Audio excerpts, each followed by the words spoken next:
সে একটা মাদক মামলায় মৃত্যুদণ্ডপ্রাপ্ত আসামি।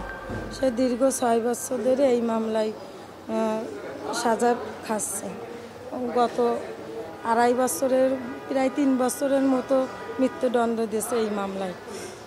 তাই উনি নিজের নির্দোষ প্রমাণ করতে চাচ্ছে, তাই আমাকে একটা সুযোগ দেওয়া হোক।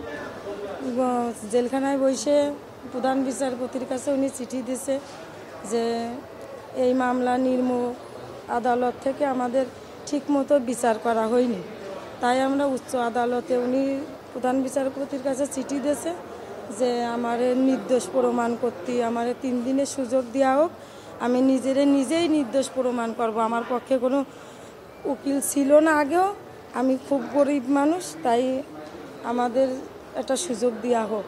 আমি এখন চাচ্ছি, আমার স্বামী গত 6 বছর হয়ে গেছে এইভাবে সাজা খাচ্ছে, তাই উনি চাচ্ছে যে আমরা হয় মৃত্যুদণ্ড সুযোগ দিক, সে নিজের নির্দোষ প্রমাণ না করতে পারি, তাহলে আপনার এই কোর্ট যদি উনারে দ্রুত ফাঁসি দেয়, সেই ফাঁসি উনি মাথায় বহন করে নেবে।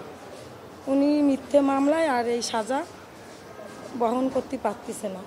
হ্যাঁ, আইনজীবী আমি আগে যে আইনজীবী ছিল সেই আইনজীবী আমি চেঞ্জ করেছি। এখন নতুন করে শিশিরমণির কাছে আমি এই মামলার কাগজমাত্র এইমাত্র দিয়ে আইছি। সে আমি গরিব মানুষ, সে আমার কাছে কোনো টাকা পয়সা কিছু নেবে না, সে বিনামূল্যে আমার এই মামলাটা করে দেবে। আমি খুলনা কোর্টের সামনে আমি এবং আমার মা ডিম বিক্রি করে আমরা চলি। আমরা খুব কষ্টে জীবনযাপন করি আমার এইটুকু মেয়ে নিয়ে।